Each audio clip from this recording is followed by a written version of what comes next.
Let me be perfectly clear about something before we begin. I am Nero Claudius Caesar Augustus Germanicus. Yes, that Nero. The one who fiddles while Rome burns, according to people who have clearly never seen a fiddle, since we didn't exactly have them in first century Rome. For the record, I play the cithara, and I play it beautifully, thank you very much. I have been dead for nearly 2,000 years now, and do you know what I have learned in all that time? The historians are terrible gossips. Absolutely terrible. Tacitus writes about me as if I were some sort of tragic monster from a Greek play, which is ironic because I happen to know a thing or two about Greek theater. I've performed in it, and I was magnificent. I was born on a cold December day in Antium, which I personally think is much nicer than Rome, but nobody ever asks me, in the year 37 AD, to a father who is apparently so vile that even the Roman historians, who love a good villain, called him contemptible in every aspect of his life. I never really knew him. He died when I was 3, probably for the best. My mother, on the other hand. Well, let's talk about Agrippina. Everyone assumes I hated her, that I was this bloodthirsty monster who killed his own mother without a second thought. But nobody ever asks why. Nobody asks what it was like to be raised by a woman who saw you not as a son, but as a project. She poisoned her second husband, then married her own uncle Claudius, and yes, I know how that sounds, all so that she could put me on the throne. By the time I was 17, I was emperor. 17. Most 17-year-olds are worried about pimples and whether their father will let them borrow the chariot. I was worrying about whether my mother was going to have me assassinated for not following her orders. The early years weren't bad, actually. People don't talk about this much because it doesn't fit their narrative of Nero the mad tyrant, but for the first 5 years of my reign, historians themselves admit that Rome was governed remarkably well. I lowered taxes. I reformed the grain dole. I even abolished a tax on food sales that Caligula had imposed, which everyone hated. I had 2 brilliant advisors. Seneca, this wonderfully eloquent Stoic philosopher who wrote like an angel and lectured like a schoolmaster, and Burrus, the no-nonsense commander of the Praetorian Guard who kept everyone in line. Honestly, with them around, I barely had to do anything except sign things and look imperial. I spent my time writing poetry, practicing my lyre, and trying to figure out how to escape the palace for a chariot race without anyone noticing. And then everything went wrong. You see, my mother refused to fade gracefully into the background. She wanted to rule through me, to pull the strings like a puppeteer while I stood on stage holding the marionette. And when I started to resist, when I started listening to Seneca and Burrus instead, she started looking at Britannicus, my stepbrother, Claudius's natural son. And I saw the way her eyes lit up when she looked at him, the way she calculated. I was no longer her only option. And when Agrippina has options, you don't have options. You have a poisoned cup of wine, or a dagger in the dark, or whatever else she could arrange. So yes, Britannicus died in 55. I won't tell you I didn't order it. I won't pretend I lost sleep over it either. He was a threat. Mother had made him a threat, and I learned from the very best how to eliminate threats. But here's the irony. Killing Britannicus didn't solve my Agrippina problem. It only made it worse. She became more controlling, more manipulative, more certain that I was her puppet. And then Poppaea Sabina walked into my life. Oh, Poppaea. She was everything Octavia wasn't. Octavia was my stepsister. Yes, I know the family tree looks like an overgrown knot, and our marriage was arranged by Claudius and my mother for purely political reasons. She was cold, distant.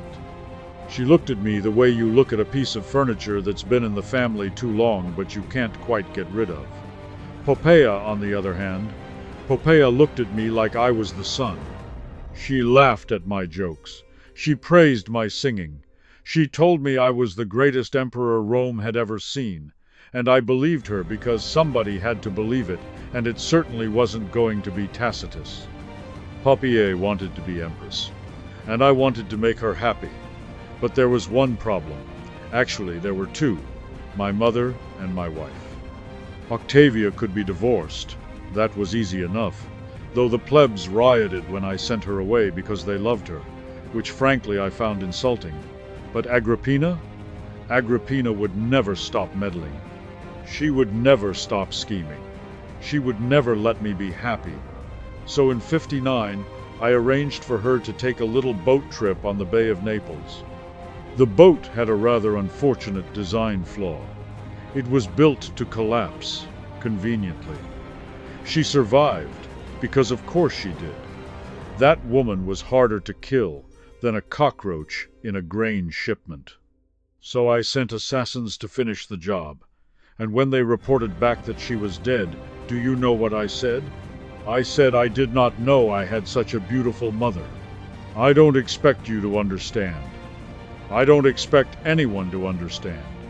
Because the truth is, I loved her, and I hated her, and I was terrified of her. And when you grow up terrified of the person who is supposed to protect you, it does something to your soul. It hollows you out and fills the empty space with something cold and sharp and hungry. I tried after that. I really did. I married Poppaea.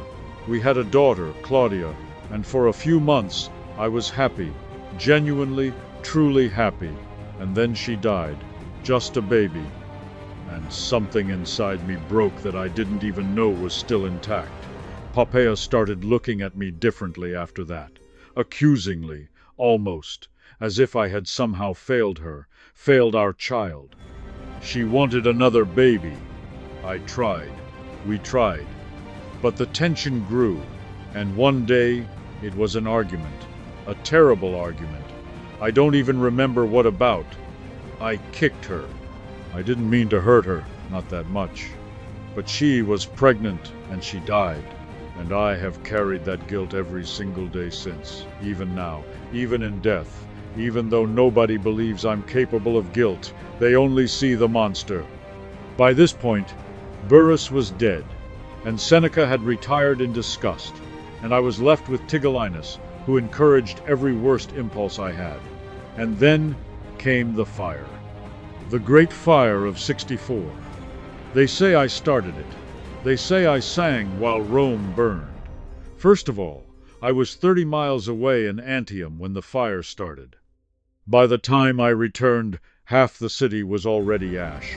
I opened my palace grounds to the homeless. I brought in grain from Ostia at my own expense. I organized relief efforts for Jupiter's sake. But nobody remembers that. What they remember is that I built the Domus Aurea afterwards, the Golden House, and yes, it was magnificent. It had a rotating dining room ceiling that simulated the movement of the heavens, gardens, vineyards, an artificial lake, gold everywhere you looked. I said, when I saw it completed, that at last I could begin to live like a human being. That was apparently the wrong thing to say. I was trying to be charming, humble even. Look at me. I'm just a simple emperor who finally has a decent place to sleep. But the senators, those sour-faced hypocrites who had already decided I was a monster, took it as proof of my megalomania. So, I blame the Christians. I'll admit that. I needed a scapegoat, and they were a convenient target. Weird, mysterious, constantly murmuring about resurrection and loving your neighbor and other things that made perfectly sensible Romans uncomfortable. I had them arrested, tortured, executed in the most grotesque ways imaginable. Some were sewn into animal skins and torn apart by dogs. Others were crucified and set on fire as human torches. It was brutal. It was excessive. And I knew it then, even as I ordered it. I knew. That's the part nobody understands. I knew I was becoming something terrible. I could feel it, the way you feel a fever rising. The first few years, I had been a good emperor, a popular emperor. The people loved me because I lowered their taxes and gave them games and performed for them in the theater. Yes, performed. God forbid an emperor have talent. Pliny called me actor emperor, as if it were an insult. But I ask you, what is wrong with acting? What is wrong with singing? With poetry? With art? The Greeks understood. Alexander wept when there were no more worlds to conquer, but he also wept at the theater. Why couldn't Rome understand? But the fever kept rising.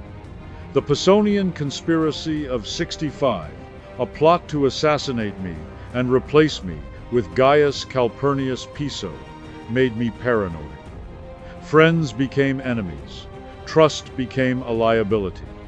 Seneca was implicated, and I ordered him to commit suicide. My old tutor, the man who had taught me rhetoric and philosophy, and, for a brief shining moment, how to be a decent human being. He opened his veins in a warm bath, dictating his last words to scribes, because of course he did. He was Seneca. He could not even die without making it a philosophical performance, and I let him die. I killed him. Just as I killed Petronius, that brilliant satirist who wrote the Satyricon and then, when ordered to die, hosted an elaborate dinner party, slit his veins, and bandaged them up again to keep the conversation going long enough to finish the meal.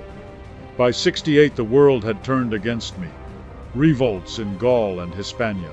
The Praetorian Guard, the very men who were supposed to protect me, abandoned me. Galba was proclaimed emperor in my place. I woke one night to find the palace nearly empty. The guards had fled, my servants had vanished. I was alone, really, truly alone for the first time in my life. They say I ran away. They say I hid in a freedman's villa outside Rome, trembling and weeping. Maybe I did. I don't remember clearly anymore.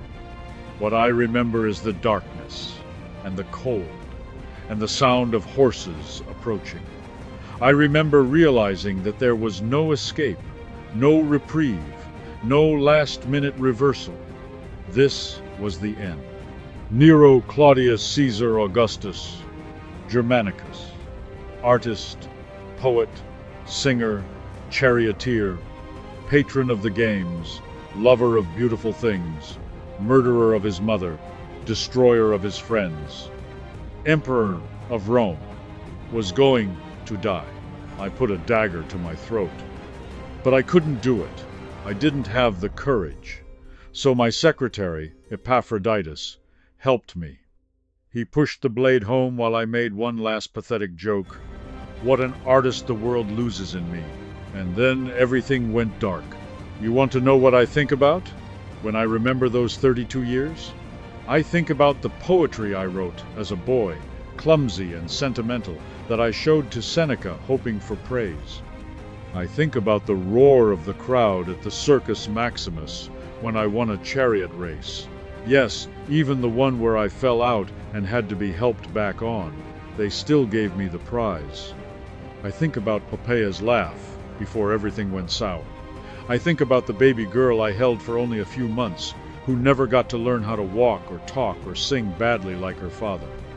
I am Nero. They will always remember me as the monster, the tyrant, the man who fiddled while Rome burned.